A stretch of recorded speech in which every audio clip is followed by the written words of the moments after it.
Here's a question for the ages. Why are poor people so fucking racist?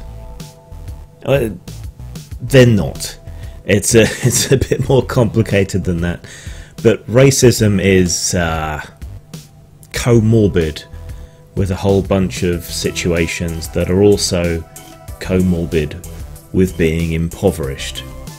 But it does seem that the visible face of most racism, the Tommy Robinson supporters, the kick the immigrants out Brexiteers, people like that, all, well, not all, but a great amount of them, the visible face of it, the ones on the street hurling abuse and bricks and whatever else, they do seem to be from the lower end of the income bracket, or to be trying to appeal to that end of the income bracket. And it doesn't make a great deal of sense if you come at it from a more left-wing set of lenses, right?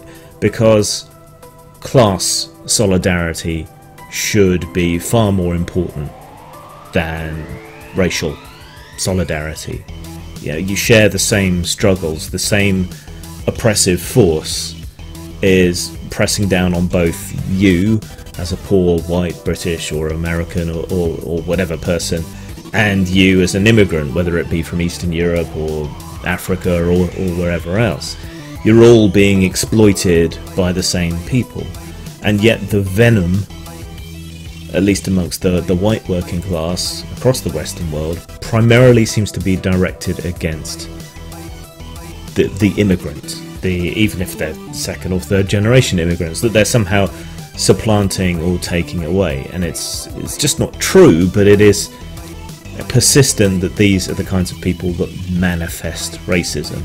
And you get a slightly nicer face of racism, if such a thing is possible, from the more sort of middle class UKIP supporters, Brexit Party supporters, people like Nigel Farage. You know, the BNP put on suits for a while. It didn't particularly fool anyone, but then these parties have, and it has. But it is more complicated than that. Because if we look at the sort of maps and analyses of racism, what we find is it's lower.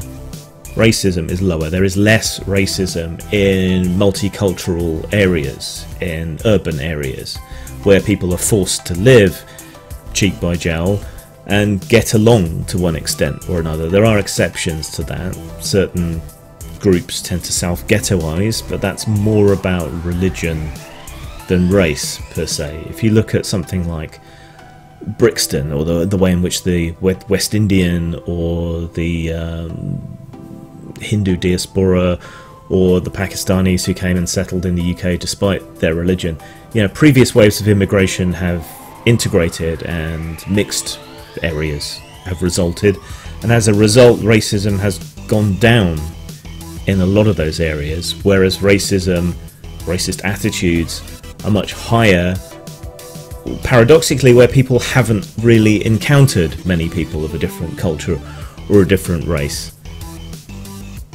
But that multiculturalism tends to result in relatively impoverished areas, so poor people tend to congregate and they tend to mix, and racism's lower in those areas. But it is higher in other areas where they don't mix, or where there has been an abrupt and large influx of refugees, economic migrants, whatever the case might be, and they've all been settled in the same sort of area, which I think gives us a clue to some sort of policy changes we could make to help tackle some of this. There is a perception that there is competition for resources, which fuels racism. If you're at the lower end of the income, of access to utilities and things, if you've lost out on the postcode lottery when it comes to health, housing, all of those kind of things, and they do tend to all go together, there's a tendency to feel that you're fighting over scraps, and that can make the fighting particularly vicious. You know, there's the famous observation about politics in academia, that the fighting's so vicious because the stakes are so small, and I think that can be extended to other areas, you know, like this, when a couple of quid difference can mean the world you're going to really fight very viciously for that. And if you feel that you're in competition for people for those resources, whether it's true or not, as long as you feel that way, you're going to feel a lot of resentment towards the outgroup. So I think that's driving a considerable amount of it. It's not true, again, of course. Immigrants pay far more in to the British economy than they take out. EU immigrants, it's something like 1.6, if I remember rightly. It's either 1.3 or through to 1.6 times as much as they take out, they pay in terms of taxes and helping shore up services and so on. And even for non-EU migrants, it's something like 1.1 to 1.2 times as much as they take out. So immigrants add, they don't take away. They help shore up our services, they pay taxes. They're not taking away resources. It's not them doing it. What it is relatively impoverished areas being starved of resources anyway. And a lot of the big advantages that come from immigration are not being paid out to the people who feel that they're suffering the most. They're not seeing the benefit. I think that gives us another clue as to what we could do policy-wise to change that. This competition for resources also manifests in another way. Criminality and poverty are very intimately tied together. The poorer you are, the more tempted you are to succumb to criminality, to get the things that you feel that you need or that you want or that you deserve, and the punishment can seem less harsh compared to the life that you're living. And immigrants tend to come in at the lower end of the income bracket, and so there's more criminality there, plus they may not feel that connection to the community that other people might. Also, people tend to excuse criminality from within their own community while they condemn it within others.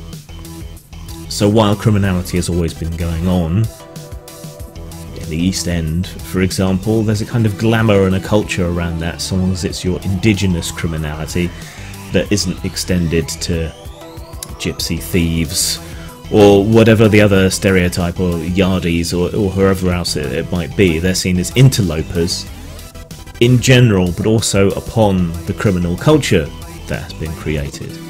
So that's another source of issues. Blaming immigrants, blaming people of a different race or a different culture is extremely easy as well. I don't think that helps matters. Politicians have spent decades blaming immigrants for all sorts of things out of one side of their mouths, while out of the other side they acknowledge in private and in meetings with business and so on that this is necessary because our birth rates are low and we need workers, we need people willing to work at low-end jobs and so on, and so we bring people in to do it because our own population either won't do it or isn't there, and in other cases doesn't have the commensurate skills required to do this. But when they were trying to win an election, you know, nuanced, complicated shades of grey, these are not things that necessarily win votes. It's a failure of leadership that goes back decades. It's part of this decline into populism.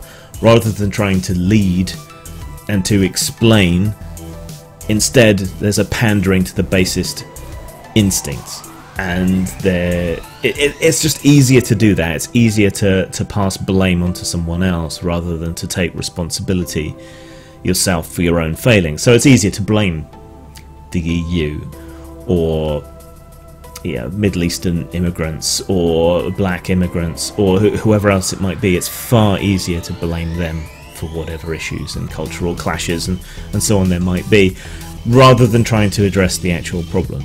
And that's a big part of why we're in the mess that we're in today. A really big factor in all this is education.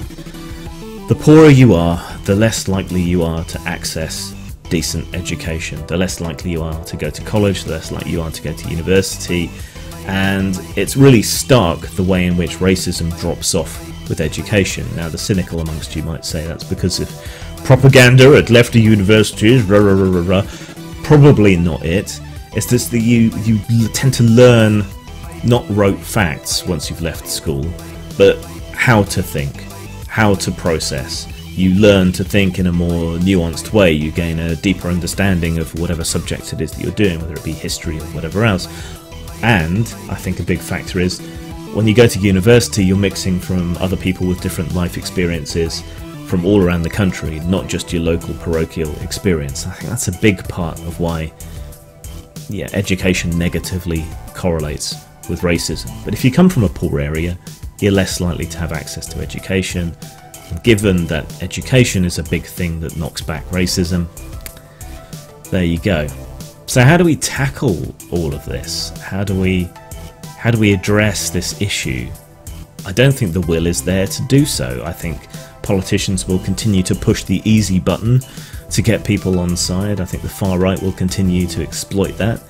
And I think if you're trying to explain a nuanced position, if you're trying to raise class consciousness over other forms of identity, you're going to fall afoul of the left as much as you are of the right these days. Education is important. I think we need critical thinking skills to be taught from a very young age rather than waiting until college and university. And I think we need to historically contextualize these things. We need to encourage people to mix with others, to appreciate other life experiences and all the rest of it. This all takes effort and money and social investment and other desperately unfashionable things that I advocate for. More controversially, perhaps, I think we need to spread the load when it comes to immigration. At the moment it tends to be dumped on impoverished areas, it tends to be dumped on urban areas, and it tends to be dumped on one area in particular very rapidly in quick succession. And this helps lead to ghettoization and other issues and othering and so on.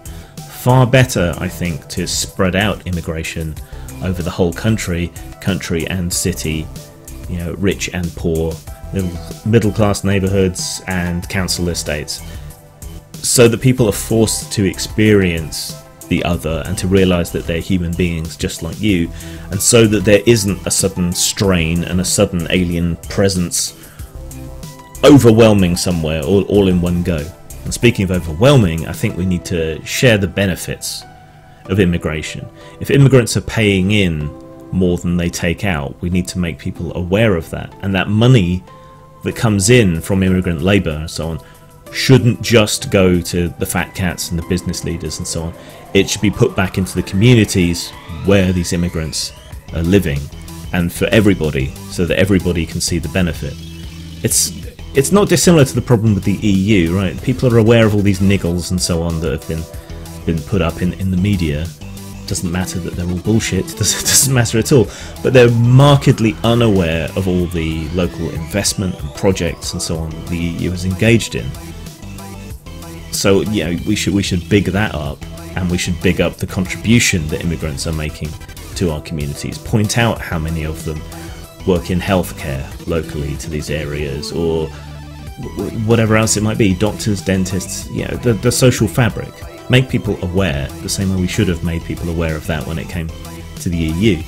We need to have a low tolerance for racism, but not so much that we refuse to acknowledge genuine problems and to address them. At the moment it's kind of all or nothing in both sides' rhetoric. If you accept immigration, if you believe that they contribute to society, you're a beta, leftist, cuck, communist, whatever, no borders, whatever. You've got to be one extreme. And the other way, if you express even the slightest reservation about even one aspect of immigration, then you're a fascist, obviously. Nothing is black and white, really. Everything is shades of grey. There's complications and nuance, but we live in an age without nuance. So that's why poor people are racist. Well, they're not, but they tend to be less educated, which is a big thing that impacts on racism. They are being lied to and misled. We should have sympathy for them there. And the benefits of immigration are not being fed back into the communities that feel like they're suffering the worst from it.